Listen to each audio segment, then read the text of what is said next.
Movie शुरू होती है सैन फर्नांडो वैली से, जहां हम बर्ड नाम का एक आदमी को अपनी हथियार के साथ तैयार होते हुए देखते हैं। फिर वो एक घर में घुस के किसी को ढूंढने लगता है। तभी एक बूढ़ी औरत आती है और बर्ड उस पर गोली चला देता है, तो वो औरत एक वैम्पायर में बदल जाती है। फिर उन दोनों के बीच जबरदस्त फाइट होती है और बर्ड उसका गला काट के उसे मार डालता है। तभी पीछे से उस लेडी की हस्बैंड वैम्पायर वहां आ जाता है, पर बर्ड का बिछाया हुआ ट्रैप से उसका भी गला कट जाता है और बर्ड उसे गोली से उड़ा देता है। फिर बर्ड दोनों वैम्पायर के दांत उखाड़ के अपने साथ ले जाता है। पता चलता है कि बर्ड एक वैम्पायर हंटर है, जो कि वैम्पायर्स की बस उन्हीं दो दांतों को उखाड़ता है जिन्हें वैम्पायर से दोबारा रिगेन नहीं कर सकते, और वो दोनों दांत बहुत महंगे होते हैं। इसके बाद हम साशा नाम का एक वैम्पायर को एक कंस्ट्रक्शन एरिया के अंदर धूप में बंधा हुआ देखते हैं, जिस कारण वो चलने लगता है।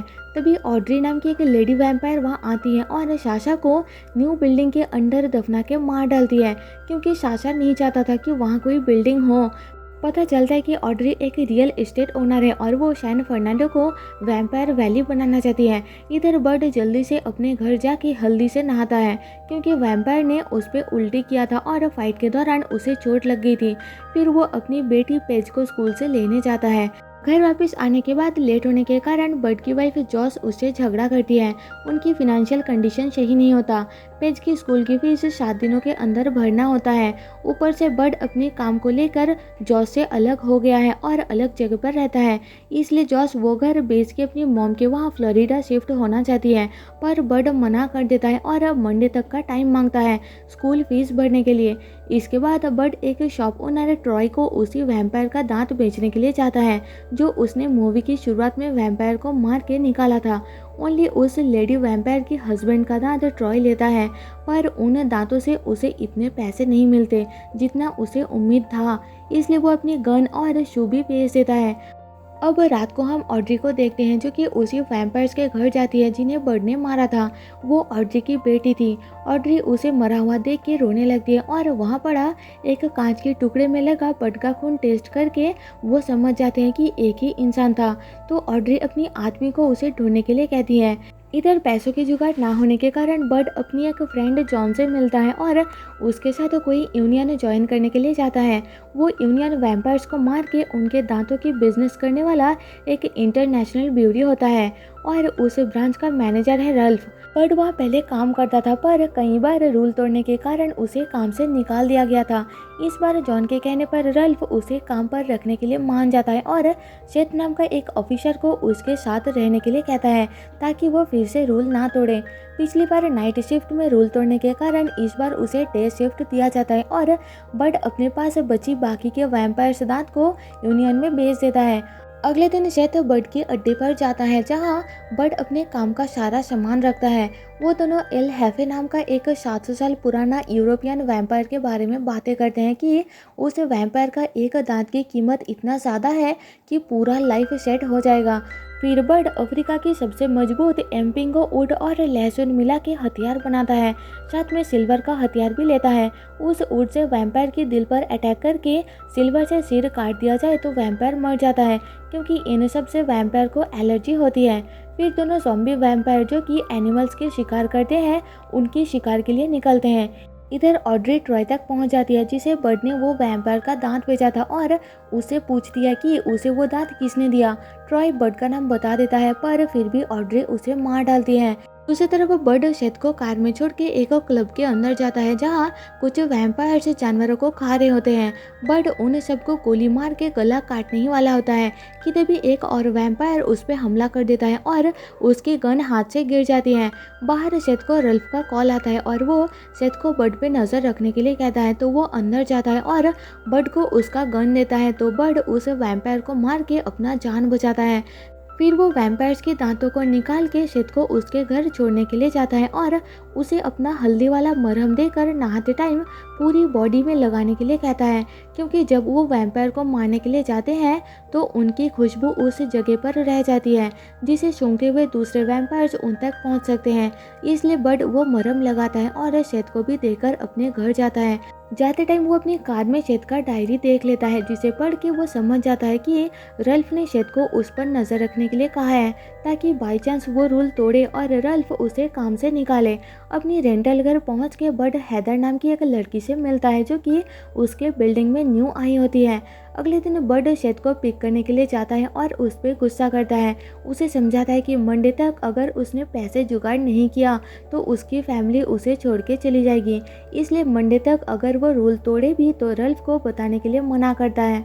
सेथ उसका साथ देने के लिए मान जाता है और दोनों ट्रॉय के शॉप में जाते हैं। वहाँ बड ट्रॉय को मरा हुआ देख के समझ जाता है कि उसे किसी वैम्पायर ने मारा है। अगले दिन दोनों वैम्पायर मरने के लिए सिमी वैली जाते हैं, जहाँ वो नजरिन ब्रदर्स नाम का दो भाई जो कि उनके जैसा वैम्पायर हंटर्स है उनसे मिलते हैं। वो लोग भी वहाँ वैम्पायर मरने के लिए आए होते हैं। फिर चारों मिलके प्लान करते हैं कि वो लोग साथ में उन वैम्पायर्स को मारेंगे और पैसे आधा आधा बांट लेंगे।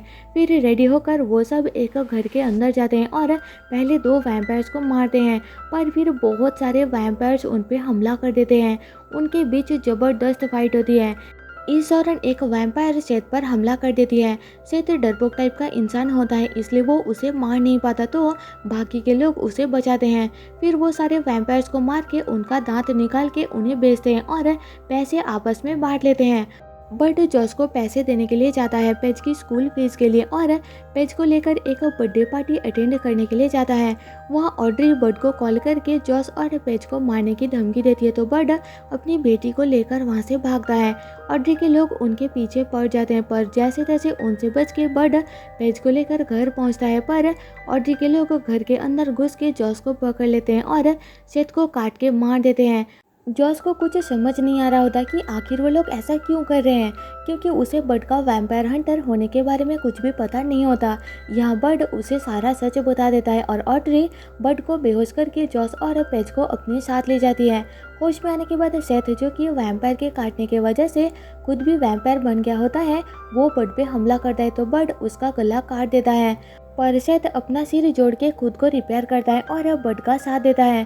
फिर बर्ड उसे लेकर हैदर के पास जाता है और पता चलता है कि उसी ने ऑड्री को जॉस का एड्रेस बताया था, जिस कारण बर्ड उस पर गुस्सा हो जाता है। तो हैदर बताती है कि ऑड्री ने उसे टॉर्चर करके जॉस का एड्रेस लिया है और हैदर को भी वैम्पायर बना दिया है।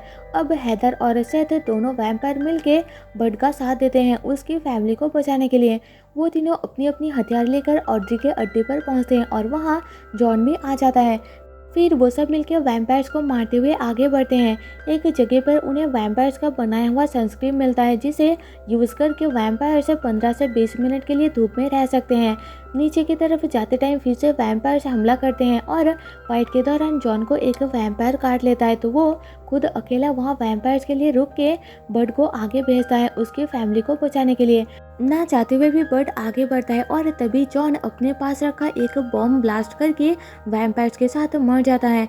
इधर ऑड्री का एक खास आदमी बर्ड पे हमला करता है कि तभी वहाँ सेथ और हैदर आ जाते हैं। वो दोनों उस आदमी को संभालते हैं और बर्ड पहुँचता है अपनी फैमिली के पास। वहाँ बर्ड के साथ ऑड्री की फाइट होती है, जिस दौरान बर्ड कमज़ोर पड़ जाता है क्योंकि ऑड्री बहुत ही पावरफुल वैम्पायर है। फिर ऑड्री बर्ड को काटने ही वाली होती है कि तभी पीछे से जॉस ऑड्री के पेट में एक डंडा घुसा देती है, पर उसे कुछ नहीं होता। वो जॉस को उठा के फेंक देती है और उसे मारने के लिए जाती है।